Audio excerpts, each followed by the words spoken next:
자, 오늘 제 11과 15장 연구입니다. 부활장이죠. 그동안에 9주에 걸쳐서 12장부터 14장 은사장을 공부를 했습니다. 이제 15장 부활장을 공부하겠습니다. 이 장이 길기 때문에 관찰을 간단하게 하고 해석으로 넘어가도록 하죠. 일단은 본문을 좀 같이 보실까요?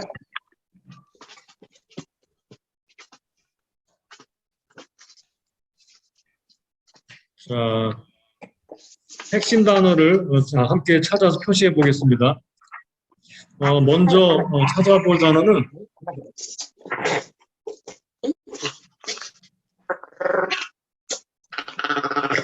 마이크를 좀 꺼주세요. 핸드폰이 굉장히 민감해가지고 핸드폰으로 보는 분들은 핸드폰에 마이크를 좀 꺼주시면 여기 잡음이 안 들어옵니다. 네. 필요할 때 말씀하실 때는 마이크를 켰다가 말씀을 하시지 않을 때는 마이크를 꺼주시고 그렇게 하시면 되겠습니다. 이게 핸드폰이 일반 PC보다 굉장히 더 민감해요.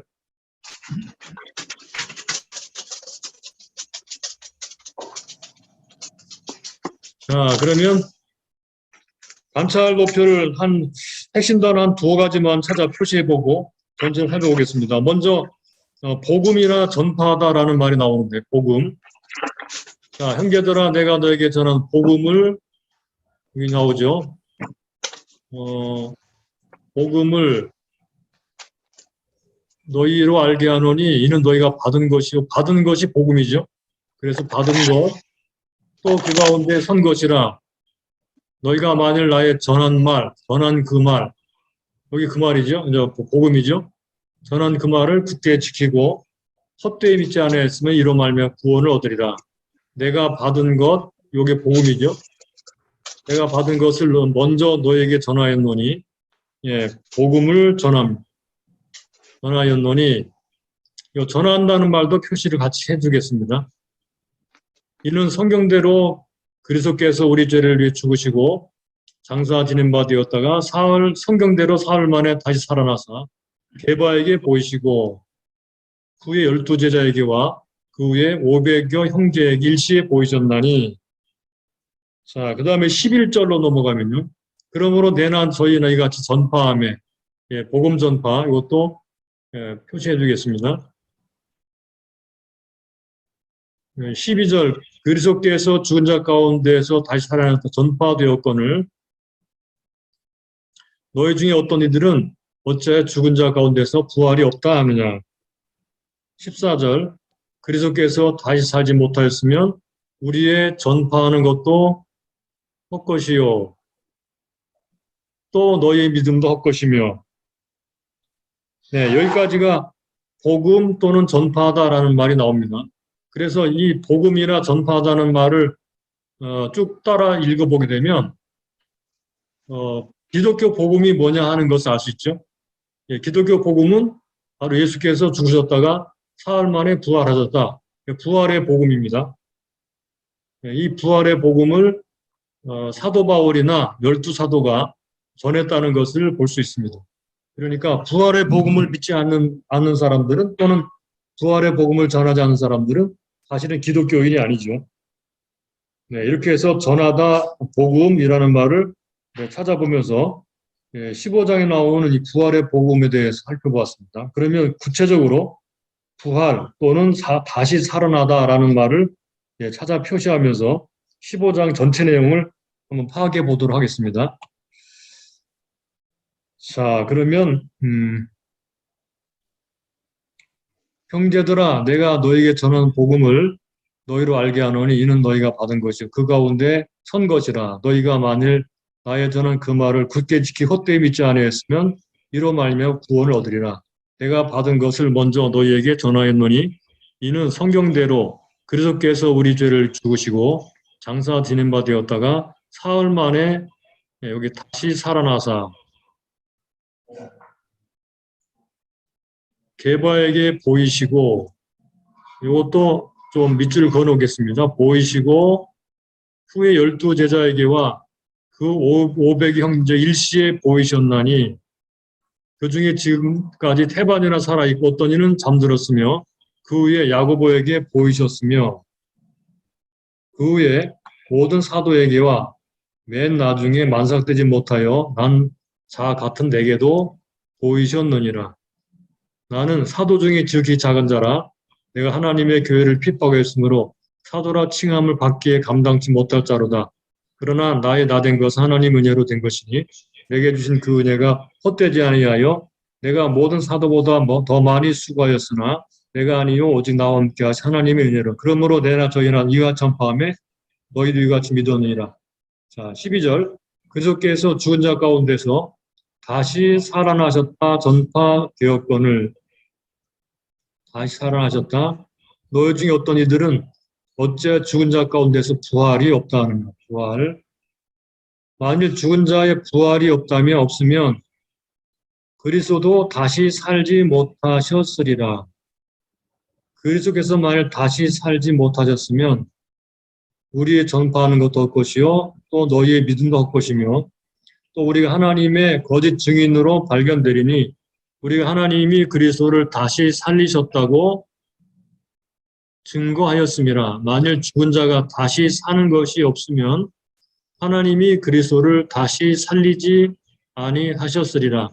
만일 죽은 자가 다시 사는 것이 없으면 그리스도도 다시 사신 것이 없을 것이요 그리스도께서 다시 사신 것이 없으면 너희 믿음도 헛되고 너희가 여전히 죄 가운데 있을 것이요 또한 그리스도께 잠자는 자도 망하였으리니 만일 그리스도 안에서 우리의 바라는 것이 다만 이생뿐이면 모든 사람 가운데 우리가 더욱 불쌍한 자리라. 그러나 이제 그리스도께서 죽은 자 가운데에서 다시 살아 잠자는 자들의 첫 열매가 되셨도다. 사망이 사람으로 말미암았으니 죽은 자의 부활도 사람으로 말미암는도다. 아담 안에서 모든 사람이 죽은 것 같이 그리스도 안에서 모든 사람이 삶을 얻으리라. 그러나 각각 자기 차례대로 되리니 먼저는 첫 열매인 그리스도요. 다음에는 그리스도 강림하실 때 그에게 붙은 자요. 그 후에는 나중이니 저가 모든 정사와 모든 권세와 능력을 멸하시고 나라를 아버지 하나님께 바칠 때라. 저가 모든 원수를 그 발 아래 둘 때까지 불가부 왕노릇 하시리니 맨 나중에 멸망받을 원수는 사망이니라. 만물을 저의 발 아래 두셨다 하셨으니 만물을 아래 둔다 말씀하실 때에 만물을 저희 아래 두신 이가 그 중에 들지 아니한 것이 분명하도다. 만물을 저에게 복종하게 하신 때에는 아들 자신도 그때 만물을 자기에 복종하게 하신 이에게 복종케 드리니 이는 하나님이 만유의 주로서 만유 안에 계시려 하심이라. 만일 죽은 자들이 도무지 살지 못하면 죽은 자들을 위하여 세례받는 자들이 무엇을 하겠느냐? 어찌하여 저희를 위해 세례를 받느냐? 어찌하여 우리가 때마다 위험을 무릅쓰리요? 형제들아, 내가 그리스도 예수 우리 주 안에서 가진 바 너희에게 대한 나의 자랑을 두고 단언하노니 나는 날마다 죽노라. 내가 범인처럼 에베소에서 맹수로 더불어 싸웠으면 내게 무슨 유익이 있느냐? 죽은 자가 다시 살지 못할 것이면 내일 죽을 터이니 먹고 마시자 하리라. 속지 말라. 악한 동무들은 선한 행실을 더럽히나니 깨어 의를 행하고 죄를 짓지 말라. 하나님을 알지 못하는 자가 있기로 내가 너희를 부끄럽게 하기 위해 말하노라. 누가 묻기를 죽은 자들이 어떻게 다시 살며 어떤 몸으로 오느냐 하리니 어리석은 자여 너의 뿌리는 씨가 죽지 않으면 살아나지 못하겠고 너희 뿌리는 것은 장래 형체를 뿌리는 것이 아니요 다만 밀이나 다른 것이 알갱이 뿐이로되 하나님이 그 뜻대로 저에게 형체를 주시되 각 종자에게 그 형체를 주시느니라. 육체는 다 같은 육체가 아니 하나는 사람의 육체, 하나는 짐승의 육체, 하나는 새 육체요, 하나는 물고기 육체라. 하늘에 속한 형체도 있고 땅에 속한 형체도 있으나 하늘에 속한 자의 영광이 따로 있고 땅에 속한 자 영광이 따로 있으니 해 영광도 다르며 달의 영광도 다르며 별의 별 영광도 다른데 별의 별 영광이 다르도다. 죽은 자의 부활도 이와 같으니 썩을 것으로 심고 썩지 아니할 것으로 다시 살며 욕된 것으로 심고 영광스러운 것으로 다시 살며 약한 것으로 심고 강한 것으로 다시 살며 육의 몸으로 신고 신령한 몸으로 다시 사나니 육의 몸이 있은즉 또한 신령한 몸이 있느니라. 기록된 바 첫 아담은 산 영이 되었다는 것 같이 마지막 아담은 살려주는 영이 되었나니, 요거 살려주는 영이 여기 부활의 영이죠. 그래서 표시하고요. 그러나 먼저는 신령한 자가 아니요 육이 있는 자요 그 다음은 신령한 자니라. 첫 사람은 땅에서 났으니 흙에 속한 자이거니와 둘째 사람은 하늘에서 나셨느니라. 무릇 흙에 속한 자는 저 흙에 속한 자들과 같고 무릇 하늘에 속한 자는 저 하늘에 속한 자들 같으니 우리가 흙에 속한 자 형상을 입은 것 같이 또한 하늘에 속한 자 형상을 입으리라. 형제들아, 내가 이것을 말하노니 혈과 육은 하나님 나라를 유업으로 받을 수 없고 또한 썩은 것은 썩지 아니할 것을 유업으로 받지 못하느니라. 보라, 내가 너에게 비밀을 말하노니 우리가 다 잠잘 것이 아니요 마지막 답할 수식간에 허려니 요거 다 여기 부활이죠, 그죠? 다 변화하리니 나팔 소리가 나매 죽은 자들이 썩지 아니할 것으로 다시 살고 우리도 변화하리라. 요거 변화한다는 말은 요거 잘 주목해 보시면 좋겠어요. 요거는 이제 살아있는 사람들의 변화를 주로 말한 것 같아요. 다시 산다는 것은 죽은 자들이 살아나는 거고, 변화한다는 것은 살아있는 사람이 부활의 몸으로 변화하는 걸 말하는 것으로 보여집니다. 53절, 이 썩을 것이 불갑을 썩지 아니할 것을 입겠고 이 죽을 것이 죽지 아니함을 입으리로다. 이 썩을 것이 썩지 아니함을 입고 이 죽을 것 죽지 아니함을 입을 때에는 사망 이김의 삼킨 바 되리라고 기록한 말씀 명하리라. 사망아, 너 이기는 것이 어디 있느냐? 사망아, 너희 쏘는 것이 어디 있느냐? 사망에 쏘는 것은 죄요 죄의 권능은 율법이라. 우리 주 예수 그리스도로 말미암아 우리에게 이김을 주신 하나님 감사하노니 그러므로 내 사랑하는 자들아 견고하며 흔들리지 말며 항상 주의 일에 더욱 힘쓰는 자들이 되라. 이는 너희 수고가 주 안에서 헛되지 않을 줄을 알미니라. 네, 이렇게 자 표시를 다 해봤습니다. 그러니까 뭐 전체가 다 부활에 관해서 말하는 것인데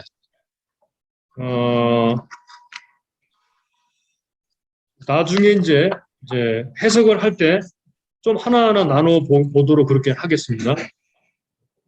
그래서 좀 기니까 이거는 다 생략을 하고 곧장 우리가 단락 나누기로 넘어가 보겠습니다.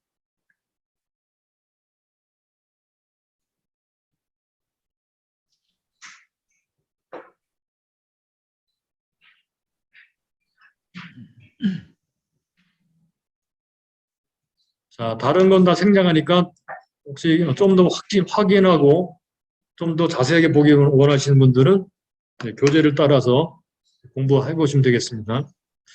자, 15장 1절로 58절까지를요, 이렇게 6개 단락으로 나눠보았습니다. 6개 단락, 1장 1절부터 11절, 교재를, 관찰 도표를 좀 보시죠. 11절. 그러므로 내나 저희나 이같이 전파함에 너희도 이같이 믿었느니라. 그래서 주로 뭘 얘기하고 있는가 하면 역사적 사실, 부활의 역사적 사실을 주로 얘기하죠. 그 다음에 12절로 19절. 자, 12절로 19절은 이제 집중적으로 다시 산 것에 대해서 말씀하는데 부활이 없을 경우를 말합니다. 부활이 없다면 어떤 일이 일어날 것인가 하는 얘기를 19절까지 하죠. 부활이 없다면 우리가 더욱 불쌍한 자다. 이렇게 끝냈죠. 20절로 28절 부활의 첫 열매 되시는 예수 그리스도. 부활의 첫 열매 예수 그리스도에 대해서 말씀합니다. 예수님이 부활의 첫 열매다. 이렇게 말하죠. 29절로 34절 부활 신앙과 현재 삶. 부활이 없다는 말에 속지 말아라 말하죠. 부활 신앙과 현재 삶 어떻게 살 것인가.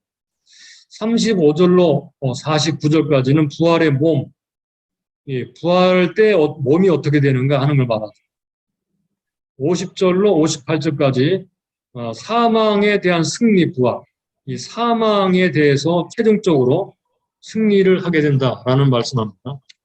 요거를 좀 더 풀어서 문장으로 만들어 보면 이렇게 말합니다.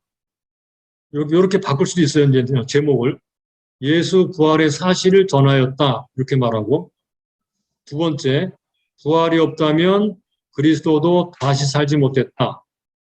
셋째, 예수 그리스도는 부활의 첫 열매다. 넷째, 부활이 없다는 말에 속지 말라. 다섯째, 육의 몸과 부활의 몸은 다르다. 육의 몸, 부활의 몸 다르죠? 50절로 58절 마지막 나팔에 변화한다 그랬어요. 이렇게 제목을 정해 보았습니다. 한번 여러분들이 만드셨다면 함께 비교해 보시면 좋겠고요. 자, 그러면 이제 해석으로 곧장 들어갑니다. 3번을 여러분 읽어보세요. 3번 읽고 4번으로 곧장 넘어갑니다. 4번. 4번에서 부활의 확실함을 알려주고자 기록한 4개의 중요한 역사적 사실을 나타내는 단어가 나옵니다. 4개의 중요한 단어. 자, 첫째는 뭐가 나오죠? 3절. 죽으시고. 네. 죽으셨다. 3절. 죽으셨다 나오죠?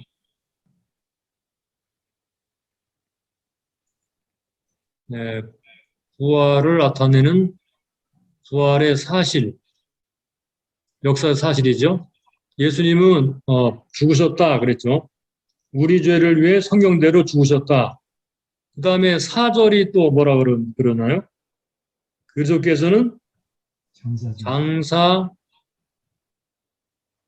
지낸 바 되셨다.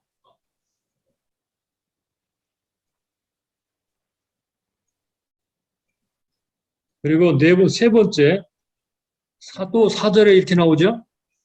성경대로 그는 사흘 만에 다시 살아나셨다.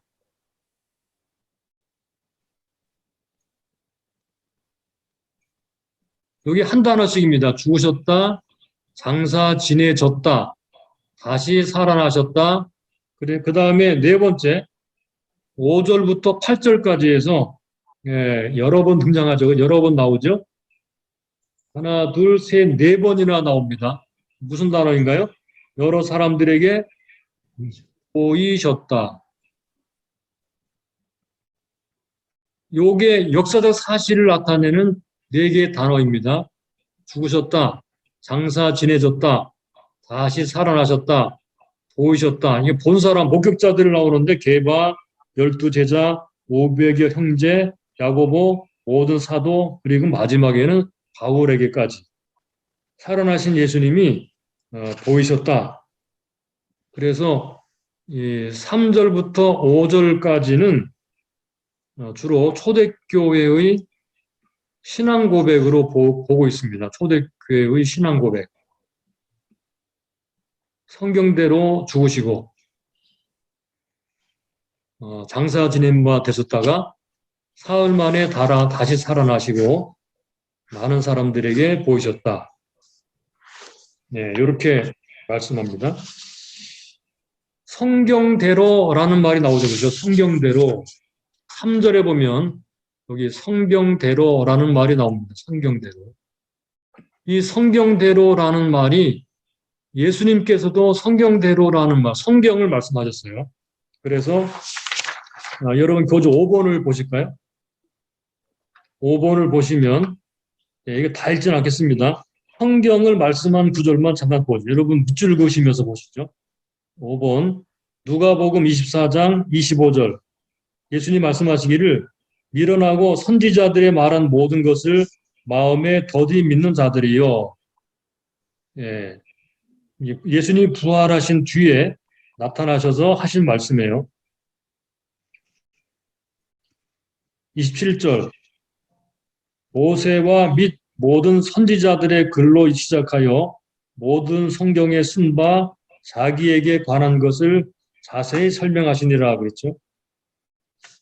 그 다음에 32절, 저희가 서로 말하되 길에서 우리에게 말씀하시고 우리에게 성경을 풀어주실 때에 우리 속에서 마음이 뜨겁지 아니하더냐 하고, 그리고 44절, 이르시되 내가 너희와 함께 있을 때에 너희에게 말한 바 곧 모세의 율법과 선지자들의 글과 시편의 나를 가리켜 기록된 모든 것이 이루어져야 하리라 한 말이 이것이라 하시고, 이에 저희 마음을 열어 성경을 깨닫게 하시고, 예수님께서도 성경을 풀어서 그리스도가 죽으셨다가 부활하실 것을 성경을 통해 입증하셨습니다.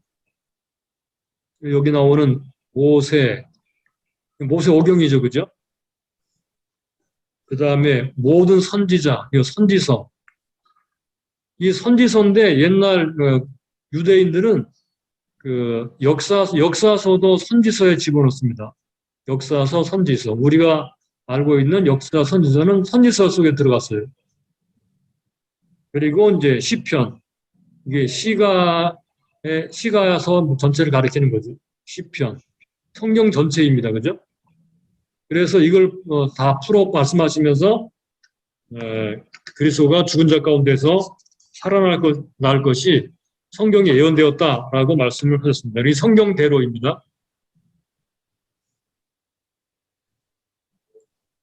자, 그 다음에 7번으로 가볼까요?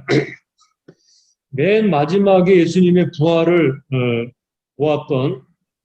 부활하신 예수님을 보았던 사도 바울은 자기가 지극히 작은 자라고 고백하면서 10절을 보시면 이렇게 말합니다. 나의 나된 것은 하나님의 은혜로 된 것이니 내게 주신 그 은혜가 헛되지 아니하여 내가 모든 사도보다 더 많이 수고하였으나 내가 아니요 오직 나와 함께 하신 하나님의 은혜로라 그랬습니다. 하나님의 은혜에 대해서 말씀을 하셨습니다. 하나님의 은혜. 하나님의 은혜. 하나님의 은혜를 잠깐 생각하고 넘어가겠습니다. 핍박에 앞장섰던 그 바울이 사도가 된 뒤에 이 모든 것이 하나님의 은혜라라고 말을 했는데, 여기 하나님의 은혜의 요소 몇 가지를 살펴본 다음에 그 다음으로 넘어가겠습니다.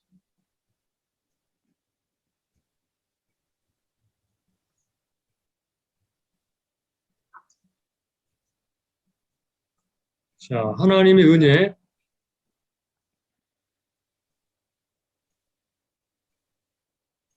은혜의 요소들. 나의 나된 것은 하나님의 은혜로라 이렇게 말을 했거든요. 10절. 은혜라고 하면은 일단은 마음에 감동의 요소가 있습니다. 감동이 되죠. 그죠? 대부분 거의 모든 은혜는 은혜를 아는 순간에 마음에 감동이 일어납니다. 둘째, 본문에 보게 되면 은혜는 성령의 능력입니다. 은혜는 성령님의 능력.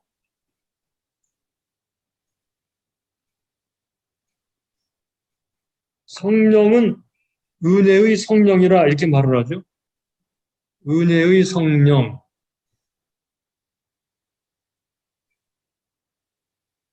이게 이제 히브리서 10장 29절을 참고하시면 거기에 나옵니다. 은혜의 성령이다 그랬죠. 그래서 구원의 은혜, 구원하는 힘이죠. 구원의 구원도 은혜입니다. 구원하는 힘, 말씀대로 사는 힘, 죄를 이길 힘,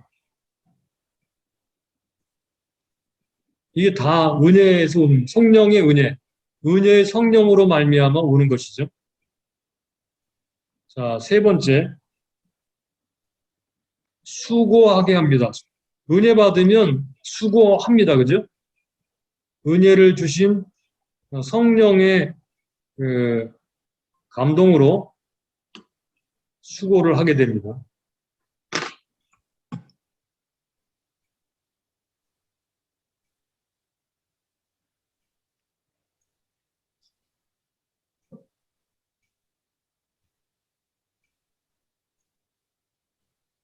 자, 수고를 합니다.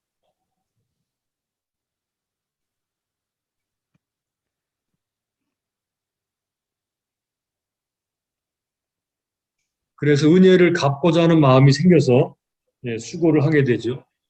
이러한 그 은혜 요소들이 우리 안에 일어나게 된다는 것을 일단 상식적으로 이제 알고, 그 다음 8번으로 넘어가겠습니다. 자, 이제 본격적으로 부활에 대해서 함께 상고해 보도록 하겠습니다. 자, 본 단락에서 12절로 19절, 번호, 장절 옆에다가 부활이 없을 경우라고 적어 놓으시죠. 교재 맨 위에, 8번 위에다가 부활이 없을 경우라고 적어 놓으시고, 자, 부활이 없다면 어떤 일이 벌어지는가? 사도가 뭐라고 말을 하고 있는지 함께 살펴보겠습니다.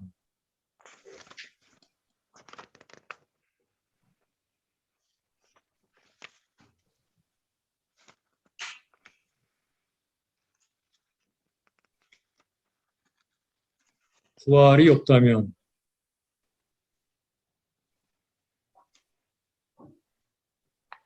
자, 부활이 없다면 어떤 일이 벌어질까?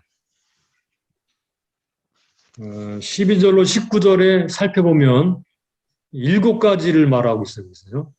첫째, 그리스도도 다시 살지 못했다. 예수님도 살지 못했죠. 13절, 16절. 둘째, 우리가 전파하는 것도 헛것이다. 이 전파하는 게 뭐죠? 예수 그리스도의 부활이죠. 믿으면 구원받는다. 부활한다. 이런 복음인데 이게 헛된 거죠. 그죠? 사기치는 거죠. 거짓말이죠. 그러니까 세 번째, 우리의 믿음도 헛것이다. 우리가 잘못된 걸 전파했는데 그걸 믿는 게 헛것이죠. 네 번째, 우리가 하나님을 거짓 증거하는 자가 된다. 하나님을 거짓말하는 자예요. 하나님에 대해서 거짓말하는 자. 거짓말이죠. 다섯째, 우리가 여전히 죄 가운데 있다. 그렇죠. 예수님이 우리 죄를 죽으셨다라고 했는데 그것이 가능하지 않기 때문에 여전히 죄 가운데 있게 되지요. 여섯 번째, 그리스도를 믿고 죽은 자들도 망했다. 믿고 죽은 자들이 망했다는 거예요. 일곱 번째, 모든 사람 가운데 가장 불쌍한 자들. 누가 가장 불쌍한 자인가? 만일 그리스도 안에서 우리의 바라는 것이 희생뿐이면 모든 사람 가운데 우리가는 사도를 포함한 모든 믿는 사람들 있죠. 아마 그 중에 사도들이 제일 불쌍하고, 그 다음에 사도들을 따라서 믿은 사람들이 우리도 다 불쌍한 사람이 되죠. 그래서 부활은 기독교의 복음의 핵심입니다. 복음의 핵심. 부활 교리가 잘못되면 그런 기독교가 아닙니다. 부활 교리가 성경적으로 바르게 있어야 되는데, 그래서 사도 바울은 이 부활에 대해서 첫째, 목격자들이 있다 이렇게 말을 했죠. 목격자. 두 번째, 성령이 함께 증거했죠. 세 번째, 성경이 말하고 있죠. 성경이 예언하고 있죠. 네 번째, 역사적 사실. 이렇게 네 가지를 다 말을 하고 있습니다. 자, 그러면 그 다음 9번으로 넘어갑니다. 역시 9번 앞에다가 15장 20절로 34절인데 거기다가 그러나 그리스도께서 부활하셨다라고 적어 놓으세요. 그리고 그 옆에 아래다가 부활의 첫 열매 20절로 22절은 부활의 첫 열매에 대한 얘기입니다. 첫 열매.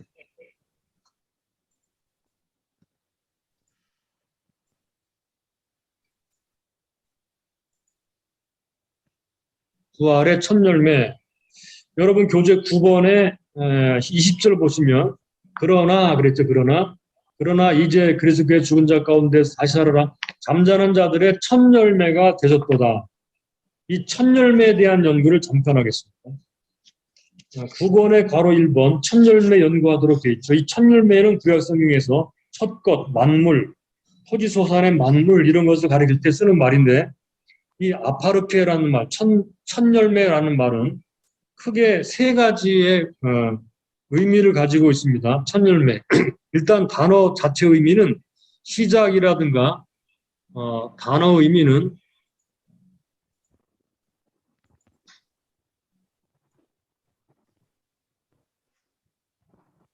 첫 열매에 대한 단어 의미는 시작 또는 기원,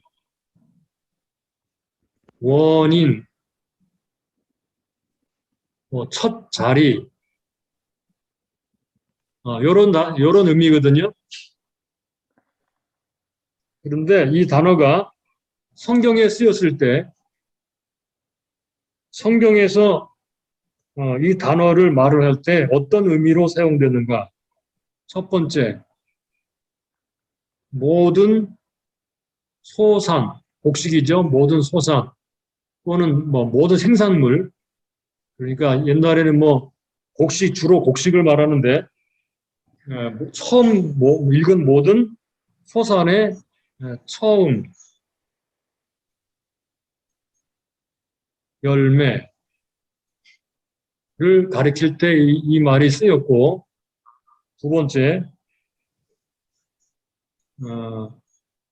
첫 번째 근원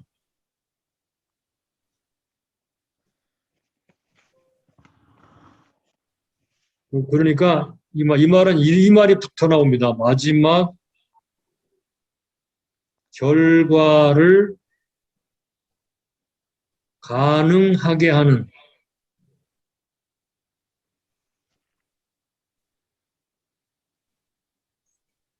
마지막 결과를 가능하게 하는 첫 번째 근원, 이게 첫 열매, 하파르케라는 말이 가지는 의미입니다. 성경에 쓰여진 의미입니다. 세 번째는 전체를 대표함, 대표성이죠.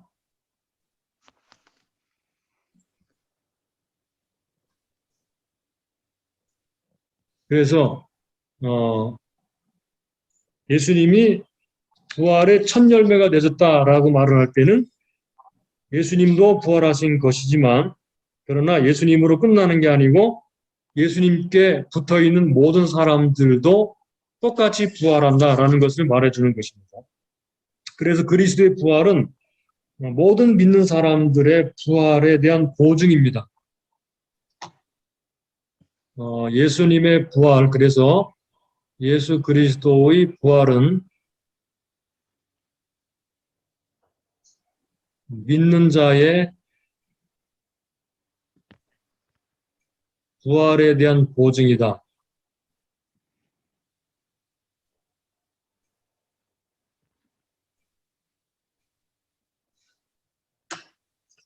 그래서 그리스도의 부활은 그리스도 안에서 잠자는 모든 사람들을 부활함을 결정합니다. 모든 사람들의 부활을 결정합니다. 21절부터 22절 이 두 구절에서는 아담과 그리스도를 비교를 했는데 아담과 그리스도가 어떻게 비교되었는지 여러분 교재 괄호 2번에 보면 도표 하나가 만들어져 있을 거예요. 도표를 잠깐 같이 보실까요?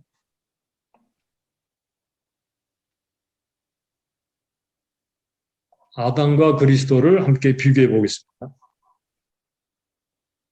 자, 아담과 그리스도의 대조 어떻게 같고 어떻게 다른가? 아담은 첫 인간이죠. 첫 인간, 첫 아담, 첫 인간, 첫 사람입니다. 그리스도는 둘째 사람, 둘째 인간.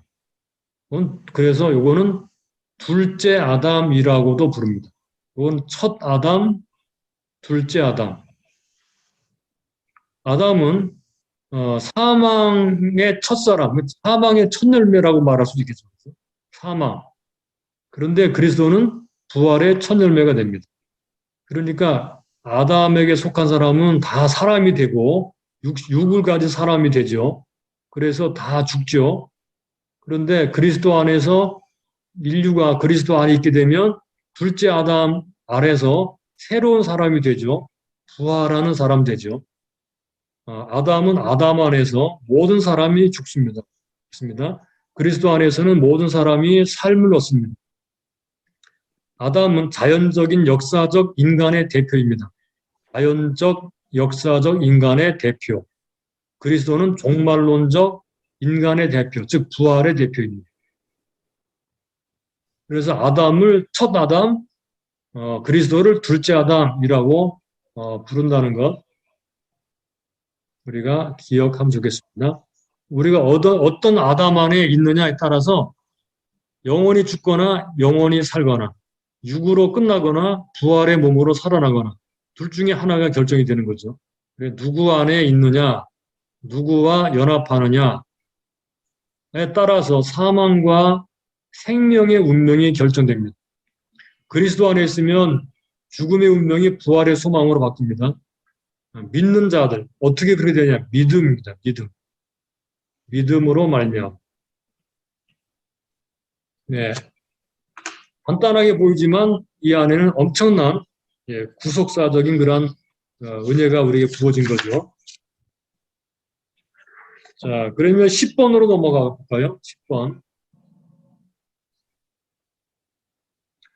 10번에는 거기다가 23절로 26절이라고 쓰고 부활의 차례라고 10번 위에다가 기록을 해두세요. 부활의 차례.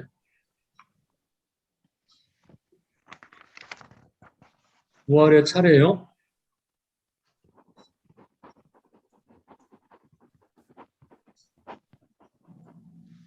자, 부활이 어떤 순서로 일어나는가?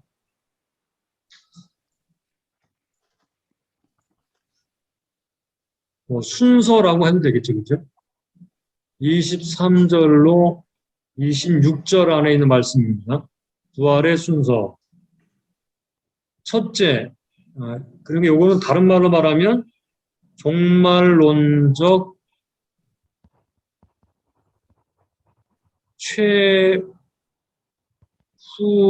차례, 최후의 순서. 어떤 식으로 최후가 맞게 되는가, 최후를 맞게 되는가, 그런 얘기입니다. 첫째, 첫 열매인 그리스도의 부활이 있죠.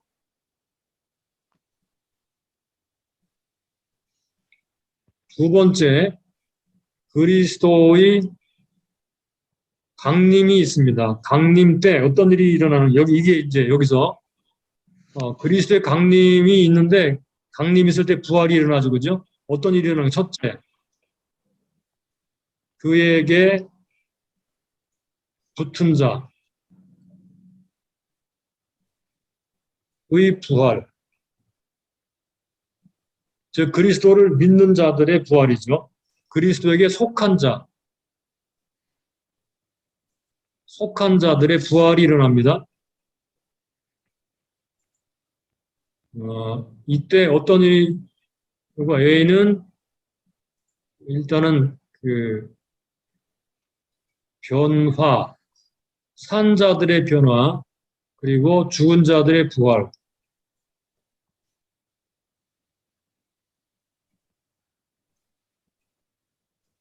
이렇게 됩니다. 그 두 번째는 어떤 일이 일어나는가? 나중이라고 한 이야기가 나오죠. 끝이 오는데, 이때 끝이 올 때도, 자, 몇 가지 순서가 있습니다. 첫째는, 모든 권세와 능력을 정사라고도 하는데, 여기는 사단의 세력이죠, 그죠? 이건 사단의 세력입니다. 정사를 멸하심.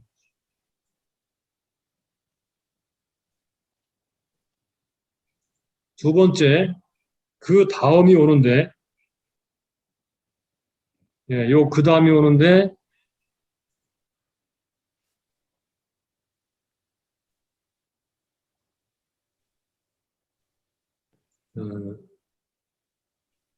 그 다음은 하나님의 나라를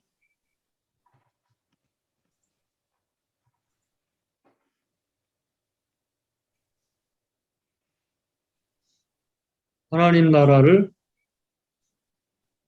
아버지께 바칩니다.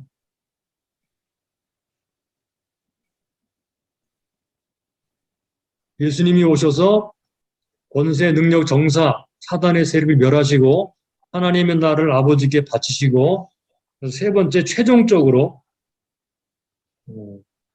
원수, 사망이 멸망을 받습니다.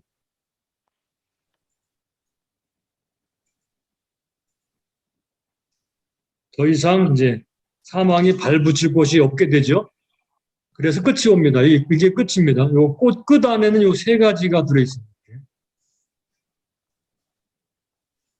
네, 요게 이제 23절부터 26절까지 해서 사도 바울이 부활의 차례를 말한 그런 그 내용입니다. 자, 이렇게 참고하시고요. 그 다음에 11번으로 넘어갑니다. 11번에서 첫 열매인 그리스도의 부활과 죽은 자들 사이의 시간적 간격. 자, 그 11번 위에다가 그 사이 25절로 28절 쓰시고 그리스도의 통치라고 적어 놓으세요. 그리스도의 부활과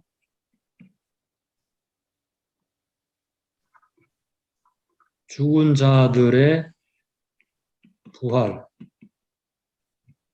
요 사이가 있잖아요. 요 간격. 예, 예수님이 부활하셔서 그 다음에 다시 재림하셔서 죽은 자들이 부활하게 될 때 그 시간적 간격, 요 사이에는 어떤 일이 일어나는가? 요 시간적 간격이 요 기간 동안에 요 때는 뭐 하시는가? 예수님이 왕노로 타신다. 요거를 그리스도의 통치라고. 네, 통치. 그래서 요 통치를 아까 말했던 것처럼 이제 맨 끝이 올 때 끝에 아버지께 바칩니다.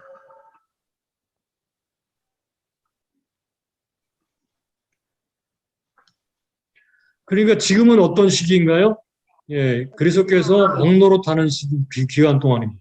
지금은 예수님의 왕노릇하는 기간 동안. 예수님이 우리의 왕. 그래서 예수님이 우리의 왕이십니다. 그리스도의 통치 기간에 우리가 있습니다. 그 다음에 12번으로 넘어갑니다. 12번.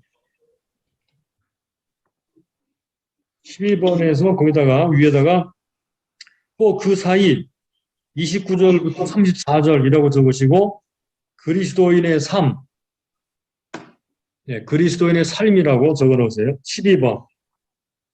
29절로 34절에 나오는 이 부활의 확실성에 대한 그 확신의 예를 들어서 그리스도인들이 그동안에 믿음을 가지고 어떤 삶을 살아가는가 하는 것을 말해주는데요. 네, 그 사이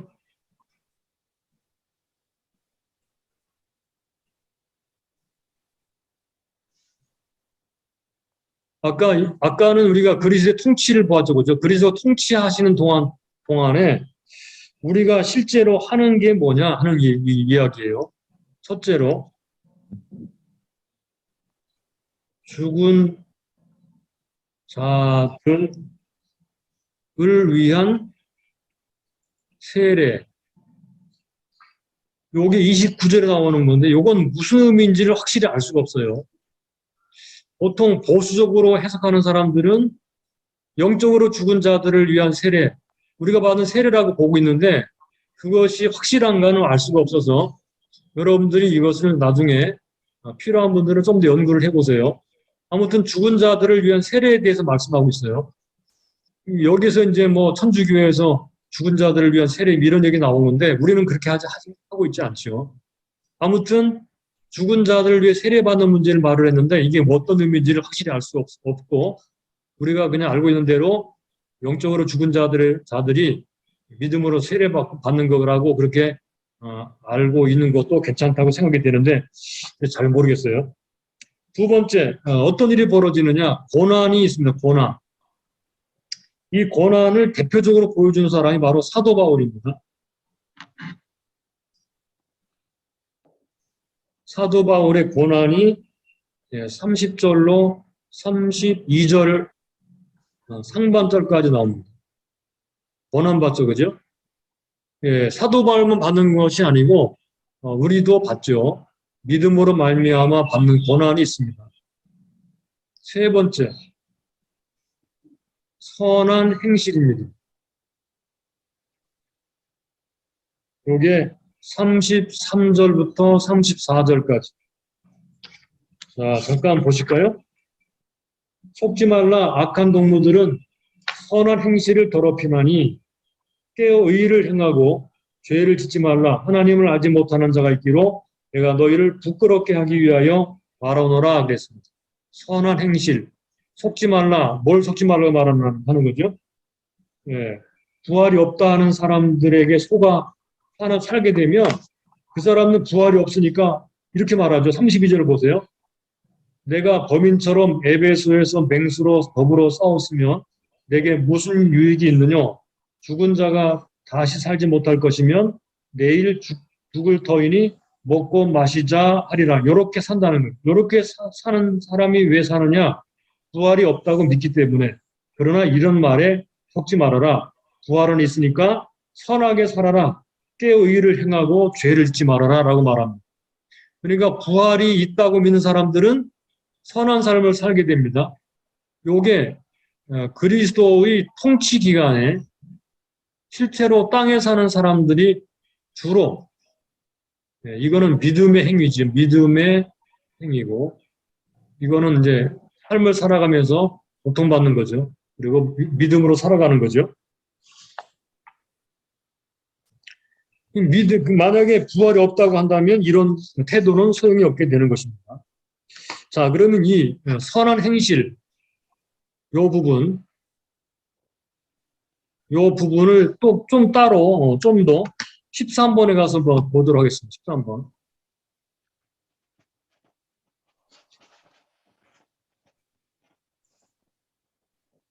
13번에 보시면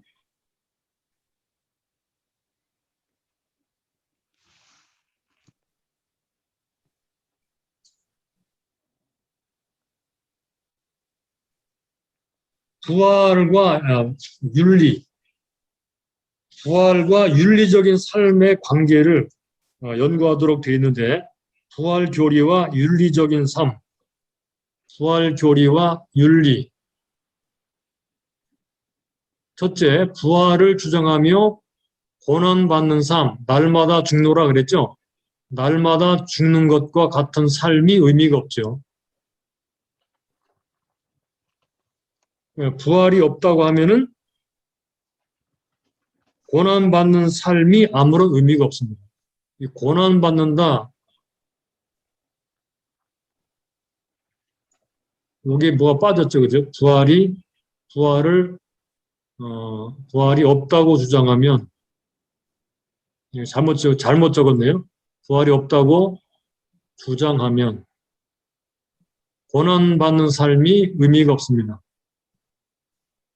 거꾸로 말을 하면, 부활 교리는 그 사람의 삶의 방식을 결정짓습니다. 그러니까 타인과 자신이, 이건 타인에 의해서 받는 것이니까, 타인과 자신이 어떤 삶을 살 것인가를 결정하게 되는 거예요.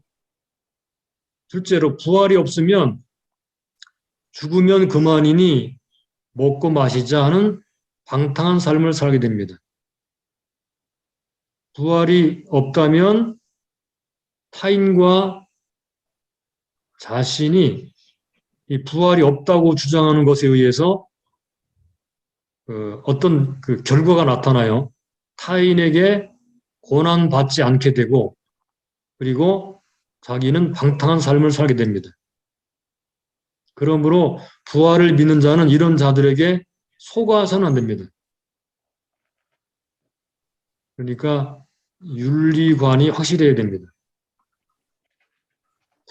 부활과 그 사람 윤리관은 완전히 서로 관련이 있죠. 그래서 4번 부활은 반드시 있으므로 건전한 윤리의 삶을 살아야 됩니다. 부활과 윤리는 뗄 수가 없습니다. 부활이 있기 때문에 윤리의 삶을 살아야 되죠. 그러므로 깨어 의를 행하고 죄를 짓지 말아라 라고 말합니다. 부활이 있기 때문에 우리는 전혀 다른 사람이죠. 그러니까 육신으로 살다가 육신으로 죽는 것이 아니고 육신으로 살다가 거룩한 몸을 입는 사람들이 되기 때문에 지금 현재도 거룩한 삶을 살아야 된다는 말입니다. 그러므로 자 여기도 중요한 말이 하나 있는데 왜곡된 교리는 왜곡된 삶을 낳는다. 부활을 믿는 자들은 부도덕하고 방탕한 삶을 살지 말아야 한다. 네, 이것을 사도 바울이 우리에게 알려주고 있습니다. 자, 그러면 좀 더 나가서 14번으로 가겠습니다. 14번에 15장 35절로 50절까지 그 옆에 성경 구절 그 옆에다가 부활의 몸이라고 적어 놓으시죠. 부활의 몸. 부활의 몸.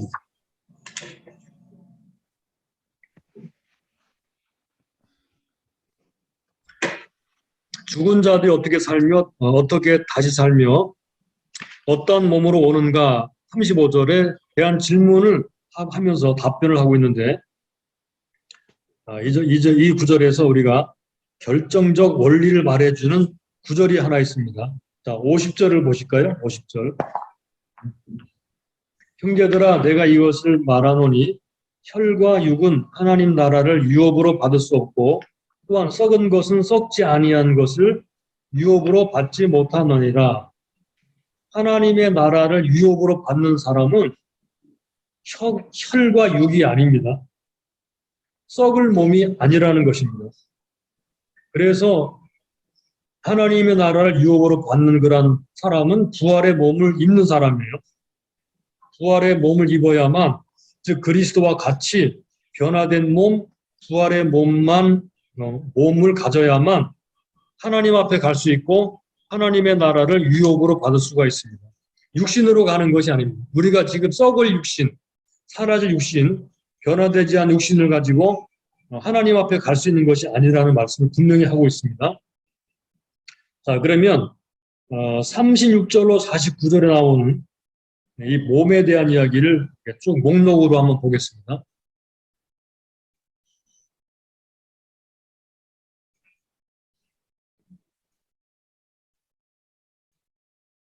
자, 부활의 몸의 원리와 모습. 예, 좀 길게 얘기를 하거든요. 이거를 우리 간단하게 정리를 해보겠습니다.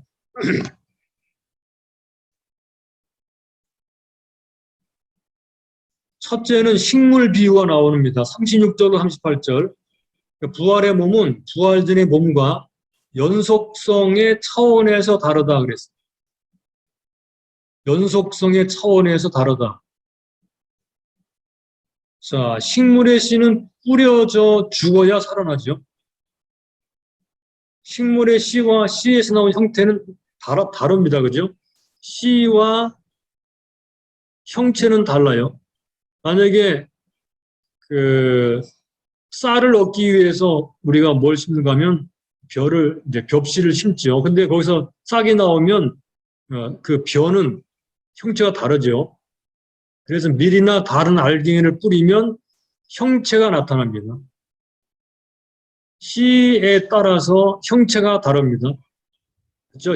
각각의 씨는 각각의 형체가 나타나죠. 두 번째, 육체도 다양합니다. 불연속성 차원에서 부활의 전의 몸과 다릅니다. 자, 아까는 연속성 차원에 다르다 그랬죠. 연속성. 예, C와 형체. 같은 거지만 다르게 보이죠? 예, 육체를 보면은요, 이것은 불연속성 차원, 완전히 다르다는 거예요. 사람의 육체와 짐승의 육체가 다르죠. 새 육체, 물고기 육체, 하늘에 속한 형체와 땅에 속한 형체가 다 다릅니다. 요건 다르다. 불연속성. 그러니까 부활의 몸과 부활하기 전의 몸은 완전히 다르다라는 거예요. 첫 번째는 식물에 비유해서 부활의 몸과 부활 전의 몸은 같은 사람이지만 다르다 이 말이에요. 그런데 두 번째는 부활의 몸과 부활 전의 몸은 전혀 다르다. 육체의 몸과 부활의 몸은 완전히 이거 사람 육체와 짐승 육체가 다르듯이 다르다 이렇게 말하는 거예요. 세 번째, 영광의 차이점. 밝기가 다른 것처럼 다르다. 하늘에 속한 자 영광, 땅에 속한 자 영광, 해의 영광, 달의 영광, 별의 영광, 별의 영광이 있듯이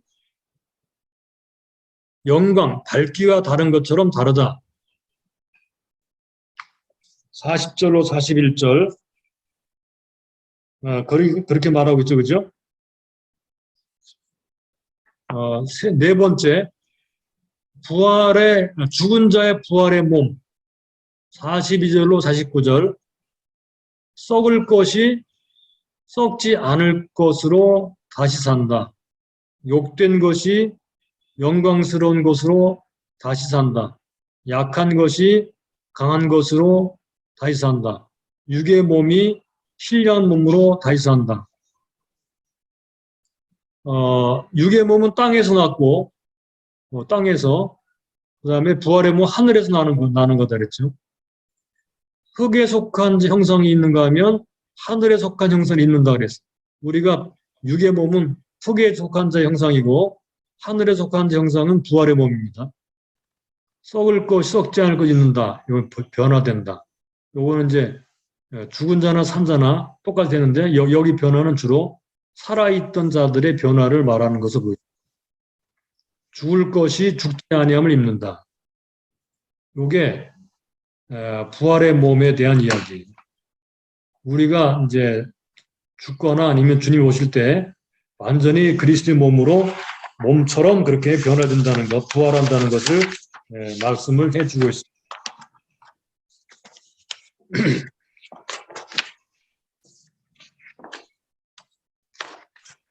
자, 17번으로 가보겠습니다.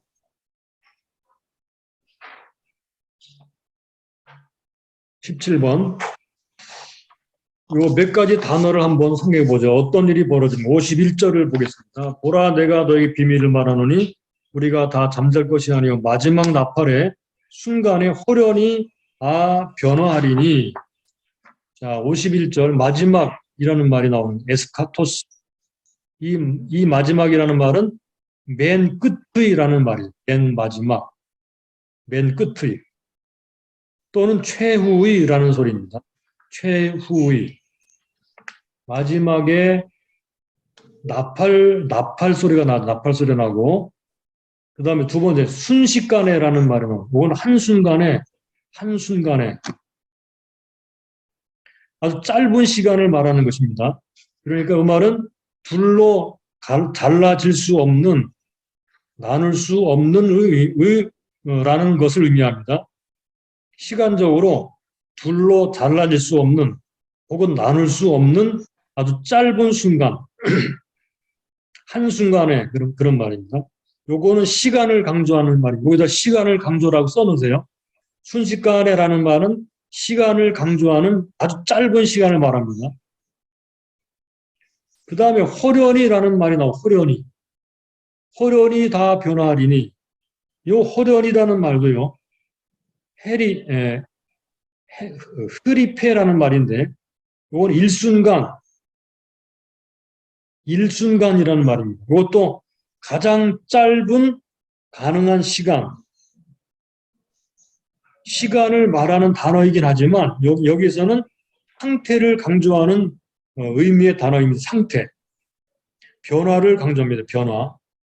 한순간에라는 말은 순식간에라는 말은 시간을 강조하는 단어고 호련이라는 말은 시간을 나타내는 말이긴 하지만 이거는 상태를 강조하는 단어입니다. 상태. 호련이 다 변화하리니 변화하다라는 말은요. 변화하다. 자, 이 변화하다는 말을 우리가 또 좀 알아보면 좋겠습니다.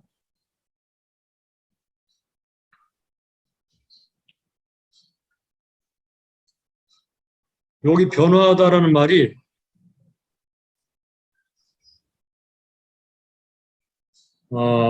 헬라어로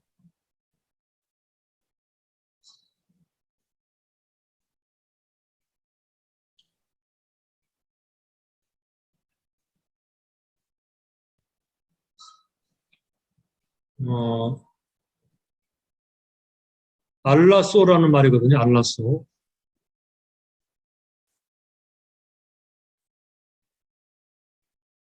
알라소라는 말인데요.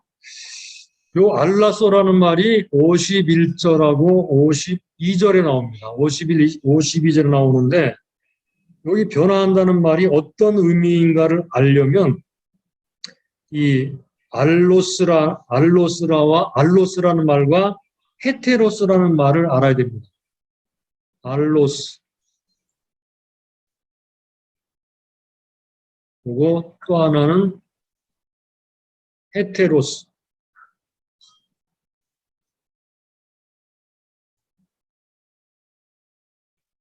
요 둘 다 다른이라는 말입니다. 다른. 알로스라는 말은 질적으로 다른. 요거는 불연속.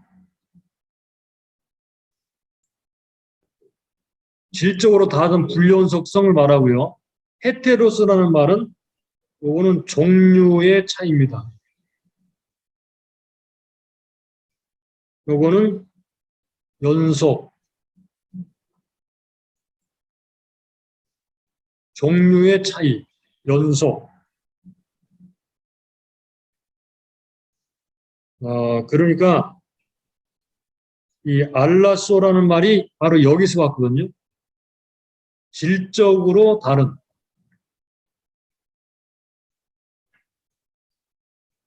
여기서 왔어요. 여기서. 이 단어 여기서 왔습니다. 그러니까 변화하다라는 말은 질적으로 완전히 다른 다른 질적으로 다른 것으로 변화한다는 말입니다.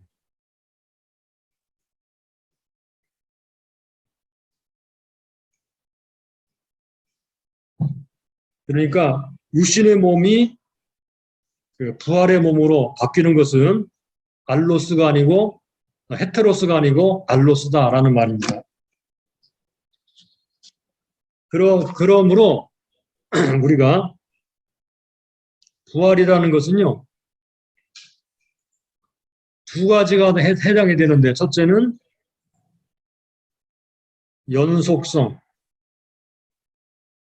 연속성이 있습니다.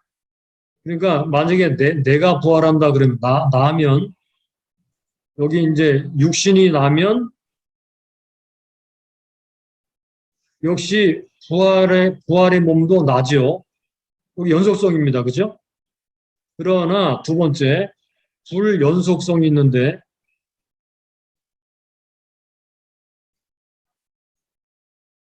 육신의 몸인 나는 부활의 몸인 나와 전혀 같지 않습니다. 전혀 같지 않습니다. 요걸 바로 여기서 말하는 거죠. 변화한다는 말은 바로 이걸 말하는 거죠. 불연속성을 말하는 거죠. 전혀 다른 부활된 몸을 말할 때 변화하다라는 말을 쓰고 있는 것입니다. 부활할 때는 나는 나입니다. 그러나 부활 전에 나는 부활 후에 나와 그 몸에 완전한 차이가 있는 그런 상태가 되는 거죠. 자, 이제 18번으로 넘어갈까요?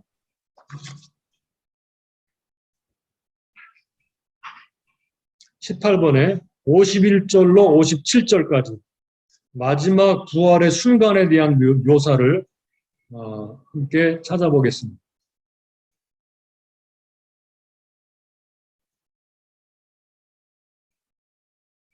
부활의 순간, 어떤 일이 벌어지는가?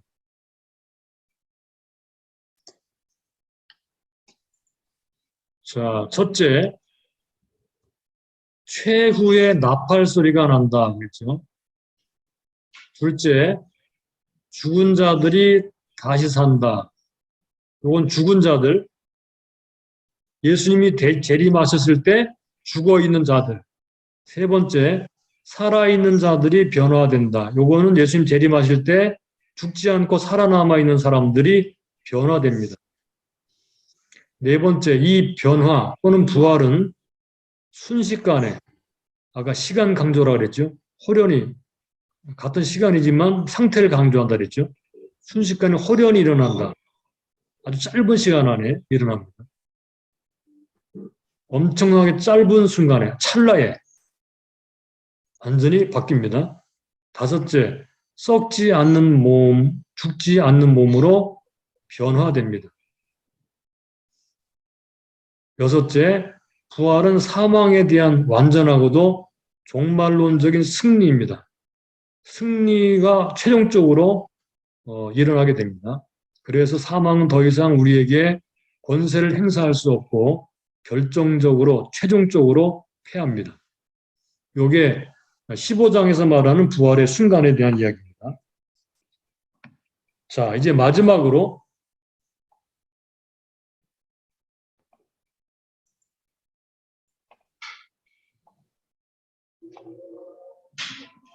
마지막으로 57절, 58절을 읽어보겠습니다. 우리 주 예수 그리스도로 말미암아 우리에게 이김을 주시는 하나님께 감사하노니 그러므로 내 사랑자들아 견고하며 흔들리지 말며 항상 주의 일에 더욱 힘쓰는 자들이 되라. 이는 너희 수고가 주 안에 헛되지 않은 줄 알미니라. 이렇게 마지막 58절을 하면서 말씀드렸습니다. 그러면 부활을 기대하는 사람들에게 하는 마지막 권면인데, 그래서 부활을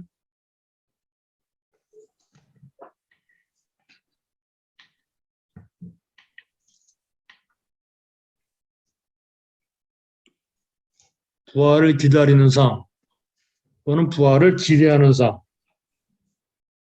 첫째는 어떻게 하라 그랬죠?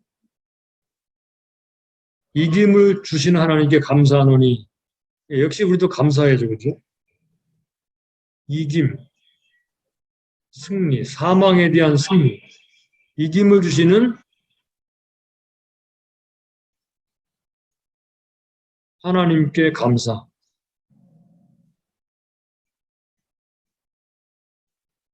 예, 감사하는 삶입니다. 두 번째, 견고하며 흔들리지 않는 삶.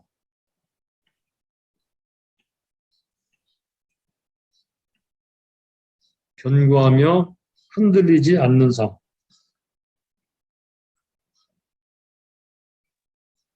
세 번째, 항상 주의 일에 더욱 힘쓰는 삶. 네, 요 세 가지를 바울이 말씀합니다. 첫째, 감사하는 삶. 견고함이 흔들리지 않는 삶. 주의 일에 더욱 힘쓰는 삶. 자, 이런 사람들에게 약속하시기를 수고가 헛되지 않다 그랬어요.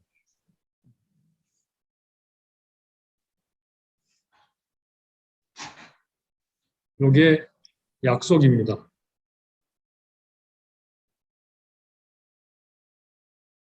하나님의 약속은 항상 이해가 된다고 그랬죠. 하나님 우리에게 말씀하십니다. 너희들이 하는 모든 수고가 절대로 헛되지 않을 것이다. 마침내 최후의 나팔 소리가 나는 순간에 우리가 다 변화될 때 하나님이 하신 말씀이 우리 안에 다 이루어지게 될 줄로 믿습니다.